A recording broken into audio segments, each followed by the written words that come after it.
قرآن اس زمانے میں نازل ہوا ہے جب علم کا وجود زیادہ نہیں تھا لوگوں کے پاس، اتنا کہ کوئی اکا دکا لکھنا جانتا تھا. اور کس پر نازل ہوا یہ بھی آپ کے ذہن میں ہونا چاہیے. دو چیزیں دماغ میں رکھیں، اس کے بعد پھر میں قرآن کی آیتیں پڑھتا ہوں. ایک ماحول ایسا ہے، سائنس کا وجود نہیں، علم کا وجود نہیں، علم نام کی چیز ہی نہیں تھی لوگوں کے پاس. اور جس پر نازل ہوا وہ ایسا رسول ہے جو کسی کا شاگرد بھی نہیں، کوئی استاد نہیں. محمد الرسول اللہ صلی اللہ تعالی علیہ وسلم، ان پر قرآن نازل ہوا. ایسے ماحول میں نازل ہوا جب کوئی علم جاننے والا نہیں تھا. اور جس پر نازل ہوا وہ کسی یونیورسٹی سے پڑھا، کسی کالج سے پڑھا، کسی مدرسے سے پڑھا ہوا رسول نہیں. اس رسول کا معلم اور استاد صرف خالق کائنات ہے.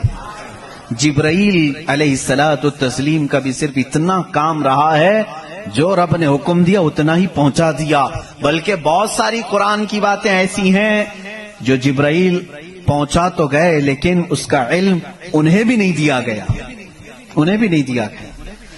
اب یہ دو باتیں کسی کو بھی چیلنج کر کے بتا دینا، تاریخ کی سچائیاں اس بات کا انکار نہیں کر سکتی. اپنے تو اپنے، غیروں نے بھی حضور کی تاریخ لکھی ہے اور سبوں نے اقرار کیا ہے کہ محمد صلی اللہ علیہ وسلم ایک ایسے پروفٹ ہیں جو پوری زندگی بھر کسی استاد کے پاس گئے نہیں، کسی استاد کے پاس گئے نہیں. اور یہ بھی حکمت ہے میرے مولا کی، اسی لیے ہم اس رسول کو النبی الامی کہتے ہیں. امی کا مطلب کچھ بیوقوف لوگ آج کے زمانے کے جو بدعقیدہ ہیں وہ ان پڑھ کرتے ہیں. رسول ان پڑھ تھے، معاذ اللہ. بیوقوفوں تمہیں معلوم نہیں، امی کا مطلب ہوتا ہے کسی سے پڑھا ہوا نہیں. ان پڑھ میں اور کسی سے نہ پڑھا ہوا ہونے میں بہت بڑا فرق ہے. یہ دو باتیں ذہن میں رکھو. قرآن کس ماحول میں نازل ہوا اور جس پر نازل ہوا وہ کسی کا شاگرد نہیں. اب اس کی باتیں جب ہم بیان کرتے ہیں سائنسدانوں کی آنکھیں پھٹی کی پھٹی رہ جاتی ہیں. وہ قرآن بیان کر رہا ہے ان فی خلق السماوات والارض لآیات لأولی الالباب، بے شک یہ زمین کی پیدائش میں، آسمانوں کی پیدائش میں بڑی میری نشانیاں ہیں.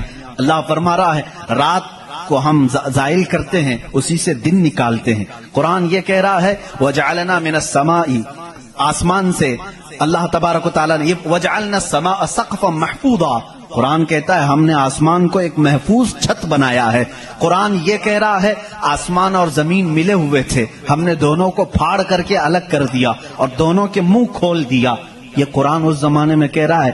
علم فلکیات جس کو آسٹرونومی کہتے ہیں، علم ارضیات جس کو جیو فزک کہا جاتا ہے، زمین کے معاملات، آسمان کے معاملات جاننے والا اس زمانے میں کوئی نہیں.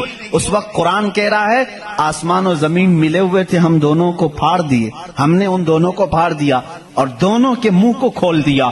اب کا سائنس کہتا ہے زمین و آسمان کو دیکھنے کے بعد ایسا لگتا ہے کہ یہ گیلیکسی میں ملا ہوا ایک سیارہ تھا اور یہ پھر زمانے کے بدلتے بدلتے آسمان الگ ہو گیا، زمین الگ ہو گئی. اب کا سائنس یہ کہتا ہے. اور پھر یہ بند نہیں ہے جیسے ہماری چھت بند ہے، اوپر سے پانی ڈالو تو نیچے کچھ نہیں آئے گا، نیچے کے فرشی بھی بند ہے، نیچے زمین سے کوئی چیز یہاں مسجد میں نہیں نکلے گی.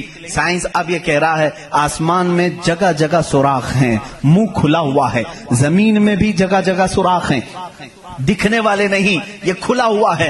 اس کا مطلب میں بھی سمجھ نہیں پایا تھا، آسمان کھلا ہوا ہے، زمین کھلا ہوا، منہ کھلا ہوا ہے، کیا مطلب؟ کہا کہ اللہ تعالیٰ جب چاہے آسمانوں پر پانی ڈالے تو اپنا منہ کھولتا ہے، بارش برستی ہے. اور زمین کا منہ کھلا ہے، اس کا مطلب یہ ہے تم جہاں پر بھی جتنی گہرائی میں بھی زمین کے بیج ڈالو، اس کا منہ کھلا ہے، وہ سینہ پھاڑ کر باہر آتا ہے.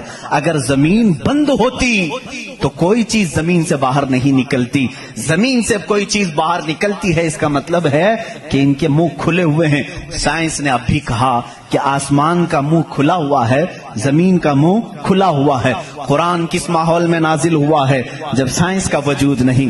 ہاں اگر تم یہ کہتے شاید محمد صلی اللہ تعالی علیہ وسلم بہت بڑے کسی سائنسدان کے شاگرد ہوں گے تو تمہارے تاریخ لکھنے والے ہی تمہارے چہرے پر زناٹے دار تھپڑ ماریں گے، اس لیے کہ وہ رسول اپنی 63 سالہ زندگی میں کبھی کسی کے شاگرد نہیں ہوئے، حتیٰ کہ سید الملائکہ کے بھی وہ شاگرد نہیں ہوئے۔